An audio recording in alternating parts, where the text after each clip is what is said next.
The views and opinions expressed in Media Litter Sandwich do not reflect on the views of the network, station, studio, website, sponsors, guests, hosts themselves, anyone or anything else associated or even not associated with this podcast.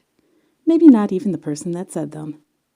In other words, do your own research and do not sue anyone over what is said on this show.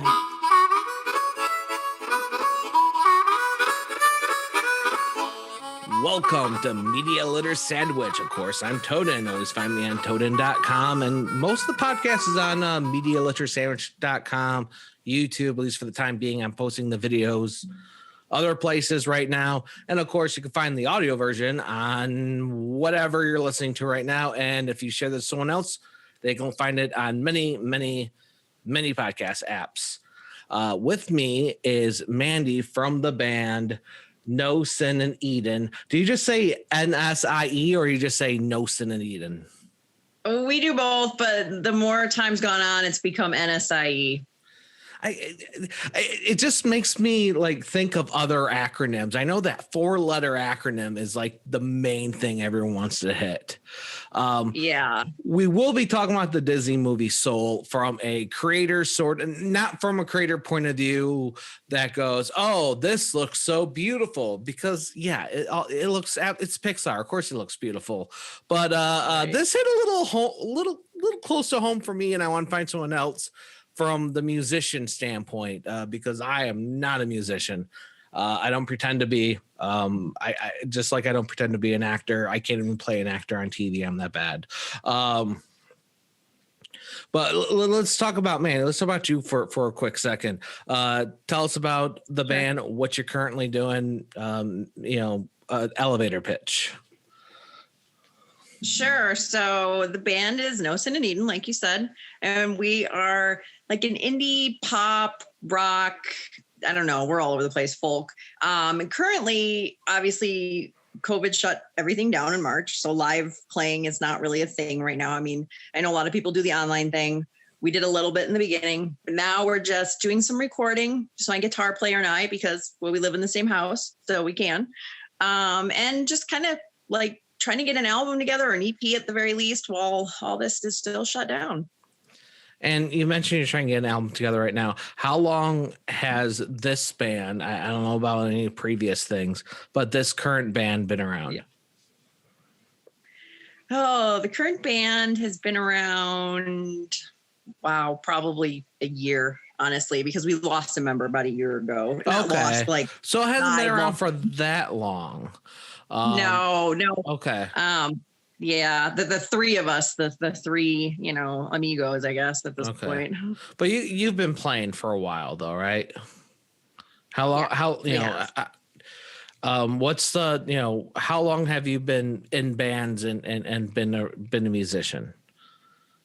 So at least trying to sell your music. Let's put it that way, and live performing. As a band itself, it's been 10 years. Okay. Myself, music prior to that I was a choir girl in high school, and then stopped singing for a long time. Met my guitar player, who's my husband, and it just became like a natural thing for me to start messing around singing while he played. And then we decided, what the hey, let's go ahead and let's do this as a real thing. And then it's just transformed from there. And we just keep writing. I feel like my life is a drama that has nothing but good music. So. Okay, so the movie, so we are going to spoil it because I'm not putting that much effort to talk about a movie that I can't actually talk about things that happened in the movie. That's me. I'm sorry. If you didn't see the movie, you don't want me to spoil it. Just go listen. Just go look up No Sin in Eden, or go watch another podcast, or bug me later. Sorry. Hard for me to talk about a movie that I haven't seen at least in this depth, because it definitely hit us in certain areas that we have to talk about. The movie is strange. It totally is strange. I ended up honestly just putting it on. I was I was playing with different video setups, and I realized I still had Disney Plus, even though The Mandalorian's over. And I started watching. I was like, oh, it's about a jazz musician finally getting what, maybe a break, even though it really isn't. It's just another gig. And then he ups and dies out of nowhere. It's really dark for a kid's movie. Especially full on panic attack. His soul is screaming and yelling and shoving all these other souls out of the way, which all of them were perfectly calm. And I don't understand that. So something tells me there's a check and balance at the end of that escalator that we never actually see. There's probably a Terry, Jerry, Barry, Gilly, Dilly dude after the light. And but let's teach children not to talk to authority, not to ask when they don't feel things are right, because his body was perfectly fine. Fell in a sewer, but his body is perfectly fine. It is a kid's movie, right? And waiting for him. His body was not just fine, but it was waiting for him. Kind of weird. But yeah, the first thing I want to bring up that touched me was, he wasn't a struggling musician, at least not the way I saw, because he did have a part-time gig and he was a gigging musician, which it seems like not only did he have that, but he lived out. He had a decent apartment. He had a part-time teaching gig, which I've been there for a couple of years. I had a part-time teaching gig, a part-time AV gig, and then was doing freelance on the side. It seems like he had something like that. He might not have been well off, but he was alive. And this was just an opportunity for a steady gig. And he was in that corner of, do I take the steady gig or to take the full-time gig? Although they never said if he can't do both, because it looked like he can do both. But he was at a turning point, which he was happy about, got distracted and died because it's a happy movie. Roll credits. Yeah. And what am I on the right? Did this hit you right away, or is it watching further than that? I'm breaking this down in sections, I think.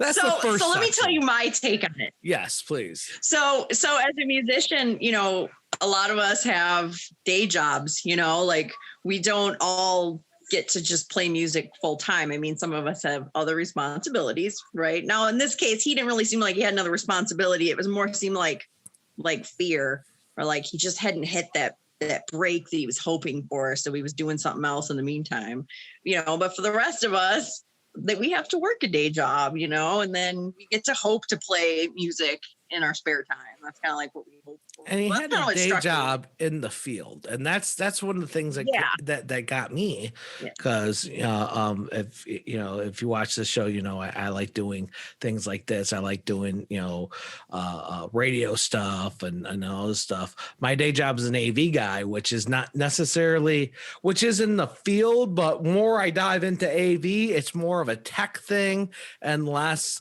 of I'm no longer behind the camera every day. I'm not even behind the camera once or twice a month anymore, not for my day job at least, or editing very much. Although my day job is really awesome, and I actually do get to do things with that every now and then and teach people and help people and work with other, which is very nice. A lot of people aren't like that. When I talk to former instructors at Specs Howard, they're like, you have no idea. You are actually considered a success in Specs terms, which you are. I'm like, wow, that's kind of setting the level bar a little low personally, but I have a good job. So yeah, okay, I'm a success, but it's a little sad setting the bar a little low. Not too low, but I get that. Lower. I get that reference. I get it, because my day job is I'm actually a residential house cleaner. So that's my day job. So I Yeah, totally but you get it. sing while you're cleaning, so it's about in the same realm, right? That's considered a success in like a Specs Howard type way. I'm sorry. It's okay. It's okay. You don't have to sugarcoat it. I mean, it pays my bills while we work on being musicians in our off time. So I'm okay with that. It's always nice when you find, and I have no idea. We haven't talked about your day job or anything, and thank you for saying what it was, for saying what it was. Plenty of people don't, like, I have a day job. I'm not telling you what it is. Like that's fine. That's fine. You don't have to. No. But having a job that it sounds like house cleaning. Is it residential or commercial? Or can't you say? It's mostly residential. Mostly residential, some Airbnbs and that too. So it's all part of it. I work for a company that does kind of all of it. Okay, so for the most part, it's 9 to 5, and you can kind of move your schedule around when need be. Yes. See, that's really cool. That's not like, my job is 80 hours a week, and I don't decide when I get to work. Things like that is really important. Because I've worked those jobs too. But they're in again, I was lucky enough to keep in the same realm. And when you look at it that way, you think that he would kind of, I want to skip a little bit ahead because they say something in the end. Sure. Surprise, Pixar has semi-happy ending. Not super happy ending, but it has semi-happy ending. He plays the gig and then he feels kind of empty. And then this person, I guess you could say it's kind of his idol because he did have pictures of her in his apartment or at the school or in his office, something. There's a picture. He had pictures of her performing. So she might not know who he is, but he's well aware of who she is. And she said, it was something about the fish in the ocean. Do you remember this line? No, I don't remember. I mean, I've seen it a couple times. I've seen the movie a couple times, but I don't remember the line specific. Okay, so it was, I think it was like a young fish talked to an older fish, and the young fish said, well, I want to be in the ocean. And the older fish like, well, all this water around us, it is the ocean. But I don't want this water. Right. I want the ocean. Yep. And he didn't get it, but of course, I got it. It was like, no, you don't understand. You made it where you want it to be. You're going to feel the same unless you allow yourself to feel different. You really are where you're supposed to be or where you want it to be. There's not. You're not going to get curtains open up, a choir singing, sometimes. Right. My take is that he built it up to be way bigger in his head than it ended up feeling. I think as you watch the movie, you get the feeling through the storyline that he was an inspiration to other students. He saw their talent. Maybe that secretively was where he should have been. Like that is actually what his calling was. Mm-hmm. Well, I do like, okay, so let's go back. Okay, so the guy's dead. He, his soul is squirming, jumps off the escalator thingamajig, ends up in the great before with a bunch of baby souls and these really, I want to call them dementors. I kind of do. Here, you guys go become aloof. You guys go become serial killers or whatever, That's the personalities that they're getting. And please correct me and give me your take because I'm just going to go on this weird rant and rampage so you stop me. I get what you're saying. It was kind of weird. So for those who maybe haven't seen it and are still listening to us at this point, so the great before, so yeah, like you said, baby souls, they haven't become somebody yet. So they're trying to, they go through this, like, what do you be good at? And then once they figure it out, they kind of like, okay, you're ready. And you go and you get sent to Earth to become somebody. Yeah, they got to get their badge filled out, and they give them the first 4 passes. Like they go through these little classes, or they send these things where they get their predetermined or semi traits. They weren't personalities; they were traits. Right. And then in the end, they say, well, let's you will be paired with a mentor, and they'll try to find you your spark. And I don't think it's a spoiler. I don't that the guy.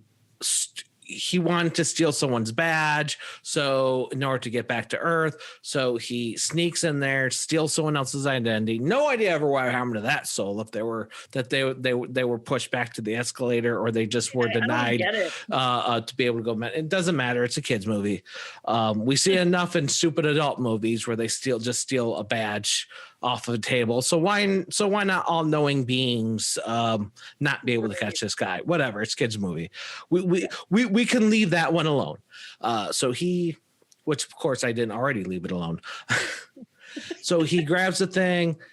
He becomes mentor to 22, which is one of the oldest souls there. Just never got their spark, and talks about how. Yep, talk about all these mentors and all these other things, and this isn't a spoiler. The main character Joe confused spark with purpose, and so he thinks that they need to find their purpose versus their spark. When they say spark, later on in the movie they clarify, said philosophy. I think that was a misinterpretation. And please correct me if you think I'm wrong. By spark, they mean just that a spark to inspire their life. To want to go to Earth, to become something or someone, So 22 is like happy to stay where they're at. They don't want to go to Earth. They don't want to be a soul living on Earth. I don't want to go to school. I don't like the other kids. The lunch is gonna suck. All right, exactly. Just an unhappy soul that's stuck in the great before. It's like going to your first job. Man, I don't want to go to this fast food place. Never gonna nothing. No one ever likes it. They all want to get out. They always complain about everything. Why would I want to go and do that? The money is not worth it. It's not gonna help me. They all want to leave anyway. Just like when you go to Earth, they all want to go back to heaven. Well, I'm already in. Guess where I already am. Exactly. Kind of makes sense. It's also very, very depressing to think of it that way, but. It's a different movie. It's definitely a Pixar, not a straight up Disney. It's very weird. Yeah. So he shows them the piano, and you could tell that Joe is a little self-centered. I'm not sure where to go from here. What happened? Okay, so let me. Yeah, take it over. So Joe, because Joe dies before he gets to have he's going to get what he thinks is his big break, but he dies finding out that he's going to get that opportunity. So at this point, he is kind of self-centered because he's devastated. That's why he's trying to get back to Earth. So he's devastated that he didn't get that big break. He died Everything instead. is centered on him on this gig that he thinks is his big break.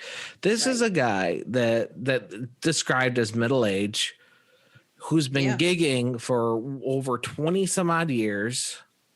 Yep. His mother thinks it's dead end. In this time frame, what hit me was this guy has probably had many possibilities and many gigs. He's been in the ocean. He's already living the life. It's like the old joke. Oh, you want to be an actor? Okay, move to LA, start taking acting classes, get a job as a waiter. Boom, you're an actor. It doesn't. That's about as what it is. Because his day job is a teacher, a middle school music teacher. And music. He's a band teacher, part-time, which many schools only do have band part-time, half a day. He gets the full-time, right in the beginning, he gets the full-time opportunity. He gets offered. Yeah. But that's not enough. That's not what he thinks is his calling. He thinks where he's supposed to be. And so, he spends a lot of the movie trying to get back to Earth so he can live his dream, have his calling, have his moment. Yeah. Well, he gets Let's back to skip a Earth. little ahead. Something happens. Freaky Friday, stupid thing switch where he ends up in a soul of a cat. Who cares what happened to the cat soul? Cat's fine. Cat comes back later on. PETA, don't yell at nobody. Right. And if you do, no one cares about you because you don't care about animals anyway. And 22 ends up in Joe's body. Yeah. So 22 experiences life, finally actually experiences life because everything in the schools it's not actual life. It's it's simulations. So that's how 22 gets a spark because it actually gets to feel life and see life and then wants to live. Right. But one of the things that I thought was really interesting was the interaction with that one girl, the trombone player. Yes. She comes up to the door, says she wants to quit, doesn't want it, and 22 as Joe's like, yeah, quit, do whatever. Why would you want to waste your life to be like me, to be like Joe? He doesn't have anything. He's kind of selfish. He's trying to fight for something that doesn't really exist. Like, this is stupid. And it worked as reverse psychology. Like, well, it did. I kind of want to work at this. Tell me if there's something I'm doing wrong here. I'm not. How'd you take that scene? That's what I mean, I think in the end, even though it was 22's soul in his body, I still think that the student itself respected him and respected him enough to want to keep going when she thought that he was going to just be okay with her quitting. It like gave her that extra wait, I just wanted, I wanted your input and you want me just to go ahead and quit. Well, I actually like it. And, I think there's so many musicians that can relate to that. You just want to quit. I can't tell you how many times we've been there. Should we just quit? Should we just give it up? Because, it's hard. And those who do it full time, it's extremely hard. And but she had talent and she enjoyed it. And that's the thing, the enjoyment of it. Yeah. And it's one of those things that really hit me because as a creator, I've been on YouTube since 2000. I don't know. I almost cussed. I didn't. But seriously, since 2010. I played around with it for a while and I took a lot of that stuff down, but seriously since 2009, 2010.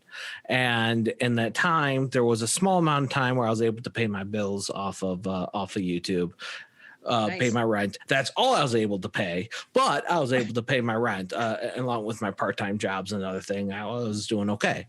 My rent was only $500. So I was doing good. It paid my rent. I can claim that. And 2017 came and Apocalypse, you're not making nothing. Here I am. I'm sorry, this podcast probably only get maybe 50 views on YouTube. We get more spins on Podbean and Stitcher and Apple and all those other places. But realistically, what a kick in the nards, and and this dumb dude still does it on and up. I mean, it does get depressing. It does get hard. And I think the girl just saw her first little taste of that. And 22 is just like, come on, you got everything figured out. You're right. You go do something else. You like pizza? See, you're already smarter than this Joe guy. You already know something. Right. Yeah. Yeah. And so, I mean, with kids, it's, it's a little easier to trick them. I think into believing things, finding the belief in their self. You like pizza? Me too. I'd rather hang out with you than Joe. Yep. Yeah. Yeah. I think that's what I mean. Like, I think that was his thing all along. I think if there's a calling, I think that was Joe's calling, was to be the teacher for those students that had the talent. That's what in the beginning of the movie, he gets that moment to have that big break is from a former student that he became a drummer and he became a jazz drummer. And, so it shows like there's these little hints throughout the movie that maybe he's better at inspiring other people than actually going out and finding, his calling. Like that now, is his is calling. it inspiring and helping them, or is it sharing the passion? Oh, definitely sharing the passion. Yeah. Which causes You an think he'd inspiration. rather listen to them play and talk to them and figure things out, or you think he'd rather just ramble on about jazz? I think he'd rather, I think he'd rather show the love for jazz. I don't think he'd rather ramble on about it, but I think, there's moments when he's playing and you see like how his love for it comes out, and it's felt by the other people in the room. And, I think his students have a moment, and then, the person he's auditioning for, that band sees it and has that moment with him too. Like you can see he's got a passion for it. Okay, Yeah. and some of this is definitely kidding because when you're looking at someone to hire them, you are looking at how much they enjoy it, but you're also like, does this work? And Right. they saw that he's enjoying it and it does work. And they also see that he might be completely insane, and they fire him for a little bit, and then he comes back. There, I just summed about 20-30 minutes of the movie right there. Right. But Definitely. the barber scene was amazing and really cute, and I think the whole body swap thing with the cat was the super freaking cringeworthy, and I paused the movie and walked away multiple times because to me it's super cringeworthy. But I'm also not a kid, so I was gonna say my I have kids, and my kids, my youngest especially, she's 6, and she loved it. And she's very particular. So the fact that she's watched this movie multiple times says a lot about it. So is that what she liked about it? She liked the body swap, or? I think she liked the Great Before with the little like 22 and all the little like ghost like sort of figure characters. Like I think that part got her. And I think, she's from a musician family. Okay. So, music too. I think that was a big thing for her. Okay. Yeah. I thought the barber scene explained that movie very, very well. They're sitting there to get a haircut, and Joe's like, "Oh yeah, we sit there and talk about jazz the whole time. I love it." And 22 in Joe's body says, "Well, what about you? What is your purpose? Why do you think you exist?" And the guy said, "Well, I always wanted to be a veterinarian." And they talked to him for a while, and he talked about why, that it just wasn't realistic, or at least he didn't think, he ended up choosing a different path, but he loves what he does. So don't feel sorry for him. He does well. He enjoys all the people around. He very much has his retail voice on. Yeah. No, that's a good way to put it.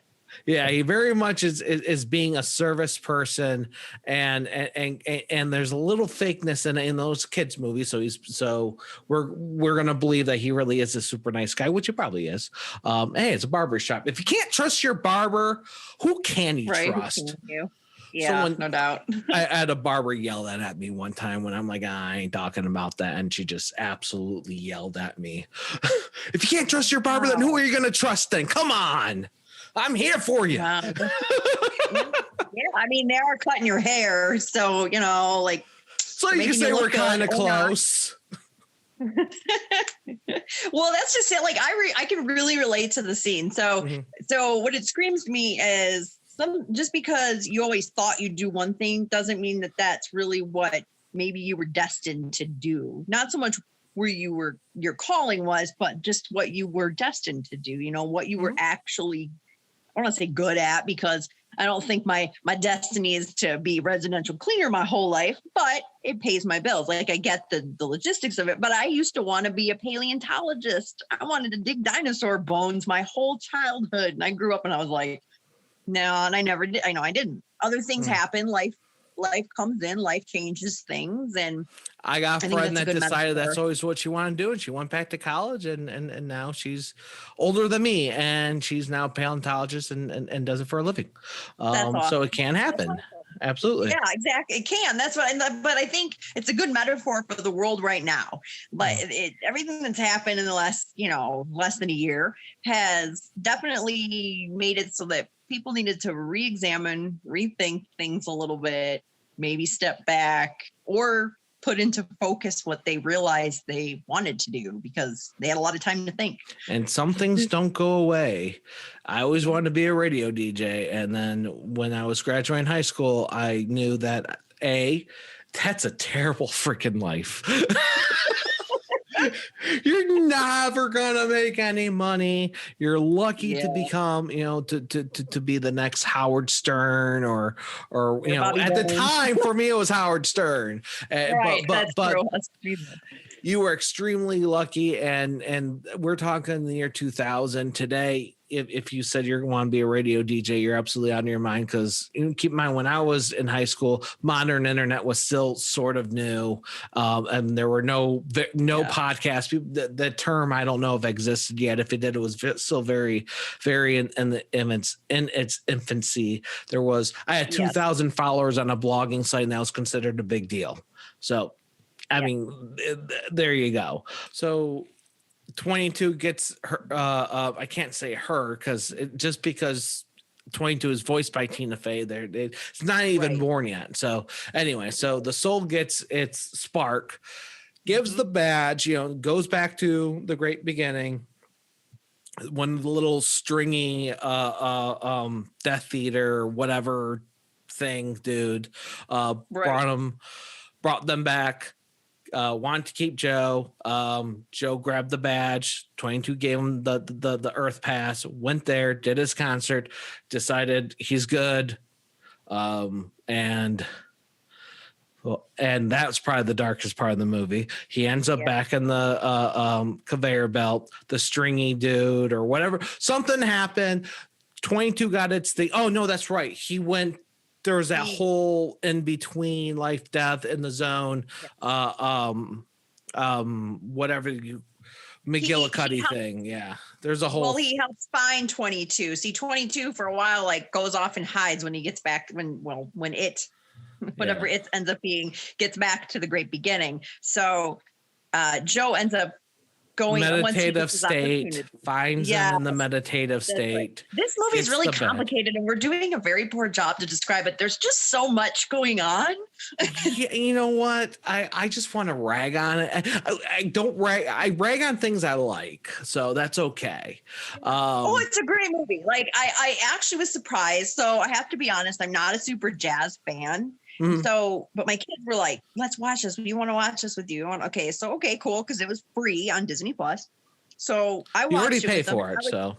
Yeah, exactly. And so I was surprised. I really enjoyed it. I thought the music was cool. And I thought the whole concept and there was moments of inspiration. Yeah, it was dark. There's a lot of dark Disney movies. It was beautiful too. But yeah, I was like, I want to watch it because it's Pixar, and I have it. I already have Disney Plus, and Pixar makes even their bad movies, there's very redeeming qualities.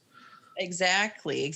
And my kids are convinced that there's going to be another one. They think it didn't end with a closure. It didn't have a closure. No, it completely. It was like, okay, Joe's alive. He just said he's going to live life. 22's on Earth. Good night, everybody. Right. It just kind of ends. And it's like, okay, do they know Joe each was other? contemplating his whole life. He was contemplating if he wanted to keep doing jazz. He was contemplating. Right. He just said, I'm going to live life. So all we know is he might have decided to start cleaning houses while he does something else. We don't know, which is right. So we skipped over the whole meditative state thing. You when you're playing something and when you get into the quote unquote the zone, you're technically between life and death, and there's this whole area where souls can get lost. They could be lost in the zone, or they could be lost in depression, and that's where they find other things, and someone helps them. That's how the body swap kind of starts. I would love to see a sequel or a series or something where he joins Moonwind on the boat in this weird meditative state, and they go off things. I want to see what Joe's boat would be. I want them to be on this pirate piano, symbol to jazz pirate ship where they're hijacking souls and freeing them. Wow, that could be misinterpreted. Yeah, that would be different, but I definitely could see a sequel happening. I'm hoping they'll have one. There's definitely a lot of like question. Like, Yeah, okay, what did Moonwind was 22 become? the best character. Who? The Moonwind, the hippie guy. Oh, yeah. The sign, he He's could cool. spin the sign, and not only is he in the zone, but he has complete control of his body, or of his soul, in this meditative state. Yes. that you could connect to the great before, and it's where you have the souls that are lost, and the souls are in the zone or Yeah. above them. He has complete control, and after Joe comes back to life, he kind of, because he knows of the existence, and he knows once he's in the zone, he's there. He's able to control us. I feel like they cannot do a sequel without Moonwind being the main character. I agree. Or they'll probably make him like the side character or something like that if Jamie Foxx comes back. If Jamie Foxx doesn't come back, they might give Moonwind his own movie. I'm speculating that's not based on anything. Or 22, you never know. Like you might get to know what 22 becomes. I don't want to know what 22 becomes, unless they do this 30 years in the future, which would be very hokey. I don't want to see, That's true. Maybe an Easter egg of a baby. Is it 22? Is it not 22? What is it? I like it. I like it. We don't need 22 be a main character. They'll give us an Easter egg that could be, could not be. They should be a main character. Definitely not a main character now. That's what we'll need. Moonwind and Joe sailing a piano jazz pirate ship, and then 22 is like, yeah, it's like, how are you here? It's like, oh, I'm meditating, and just shows a baby, drooling while on the swing. Actually, that would be kind of cool. But then, that would bring a whole new, like, wait, how do you remember your pre-life? Yeah. So that'd be a whole other thing. Unless the whole movie's about them forgetting the pre-life, and then it's another sad freaking movie. Moments is sad, but it had good moments. It was inspiring, I guess you could say. Yeah. Okay. I think. Go ahead. So any part of this movie makes you go, "Oh Jesus, that's my life." A good part of it. No. For me, kind of contemplating, like, do you continue on? Do you, once you get to a point where you just feel like giving up, and then you get that opportunity. So I guess the beginning, before he even gets that like opportunity to audition, you kind of see like you're stuck in the rut and you want to be more, but you don't know how to get there. I could relate to that. I could completely relate to that.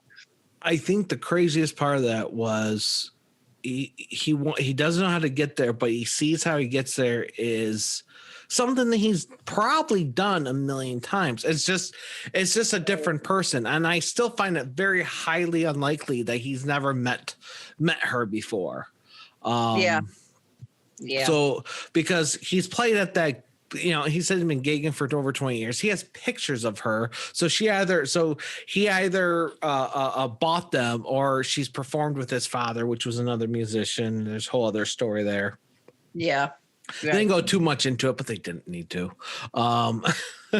They just kind of fulfill it to make a nice, heartwarming mother-son moment at a point.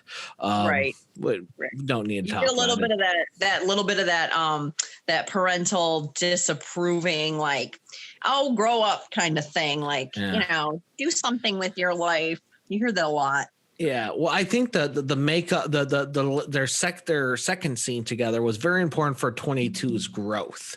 That was really cool to see 22 grow like that, because 22 had all these mentors but never had a parental figure. True. He had the people yell, maybe not yelling, but telling them all these negative things, but never had negative things and support, which I don't know. Some of the mentors, you know, you look at Muhammad Ali. I really doubt he would get in someone's face and just be negative and never be positive, especially if he's in a mentorship role. And you can say the same thing about many of the other little things they put in there. I don't know why Anthony whatever Bonnet what's her name can't remember. Famous queen, whatever is in there, only her head because she was beheaded. I think they really just wanted to put that as a side joke. And I think that's what it was. It was referencing a bunch of like all these mentors that 22 got before Joe were like all these famous people would know. And so Marie Antoinette was one of them. And that's it. Marie Antoinette. Yeah.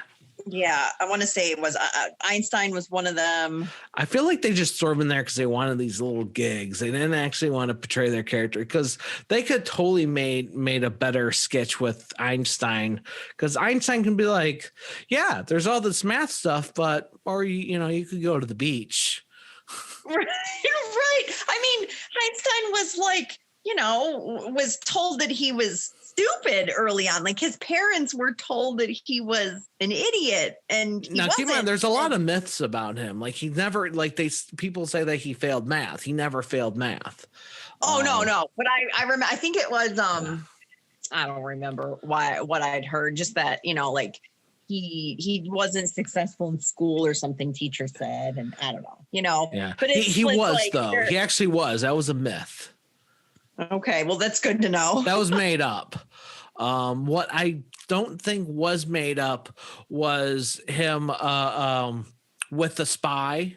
And when he was in America, he was with a German spy, and he totally knew it. And the spy didn't know that he knew, but he was because he's just like, whatever. Right. He's Einstein. Yeah. Okay. I know. Einstein, she's a spy. Yeah, I know. Right. Who's gonna stop me? You want to talk about a mentor to enjoy life. Believe it or not, I think you can't go. I think Einstein definitely would have cracked that. I also think they missed a gag with Mother Teresa. Instead of having her yell and be very disappointed, they should just why are you just hugging me? And just that's the whole thing. Like, can you stop hugging me for a minute? Right. Yeah. I do. I think I get it. They just threw a bunch of really famous references, but I don't know. That was it's a kid's movie. It is. I mean, kids don't even know who any of those people are. No. Not that age that is watching it anyway. All right. So anything you want to promote, now's your time to promote. Oh, wow. Well, I don't have anything yet. All I can say is good. All right. Go ahead. Sorry. You can find Nosen and Eden on Facebook and Twitter. Twitter's our big one. Instagram, of course. And just check us out. Keep posted because we do have music coming soon. And, we're really excited about it. And we have some good stuff coming out here in the next couple months here. So you don't, you have live things recorded right now, but you don't have anything real recorded. I don't mean real recorded, but you know what I mean? A nice, clean recording. Yeah. Now we do have some stuff out on Spotify. I'm sure, and I'll say you can find us on Spotify. You can stream us. Our song Beautiful is on there, and we have a song called Fallen Angel. You want to talk about depressing? That song's depressing, but it's really good. But Beautiful is not it's a great song, but that particular track is not my favorite. So anyways, but we got some new stuff coming and we're really excited that we can we're chomping at the bit to finish the mixing and the mastering so we can start putting it out there for streaming and start promoting it. So stay tuned on one of our social medias. We'll post it when it's ready. That's all I can say. I wish I had more to talk about, but I guess I could be oh, COVID, it shut us down. No, we really struggled to get some good recording done, and we're finally getting there. So that's one of the interesting things about COVID is some people are great. I have time to do my art. I have time to do this. And this has been a trope for longer than we've been alive, probably times two, if not further, where you got an author or a musician or whatever goes, I need to work on something. I'm going to go off in a cabin somewhere away from everybody and work on this. Right. And the only thing they've been able to do is read another book or absolutely nothing. Because they don't know what to do. And in this time, we've had many new podcasts. Obviously musicians that are solo have been coming out with things and stuff, but of course not every artist has been able to produce. Yeah, that's something like, hey, you're at home, produce. Right. Because it doesn't work like that. No, and for us, we're not doing it ourselves. We've been fortunate that we have a producer who has been completely like isolated with his family, like very much like what we have, and through social distancing and through, caution, making sure, nobody's been sick. We've been able to find time through this whole thing. When some of the restrictions kind of let up. I mean, there was months where we didn't do anything, but once the restrictions let up a little bit, we've been able to do little bits of recording here and there. And so it's been great to be able to finally work on music, Yeah. And one more time, what's the main thing to search for? No Sin in Eden. Okay. And again, I'm Toaden from Toaden.com. Media Liter Sandwich is the name of the podcast. If you want to support me, I don't know, go just share. You know what to do. Share it, like it, tell me what you think. In the description, I have a couple different affiliate things down below. I've been advertising combat boxes recently, just because it's all veteran-owned companies. Nice. It's a monthly subscription box, all veteran-owned companies. The subscription box company itself, the guy was just on last week. Meaning I'm posting the podcast either tonight or tomorrow, but this won't be out for another week. So yeah, you could look at that interview with Nick. Thank you for watching. Thank you for listening. And I hope you enjoyed our discussion. May the algorithms be in your favor.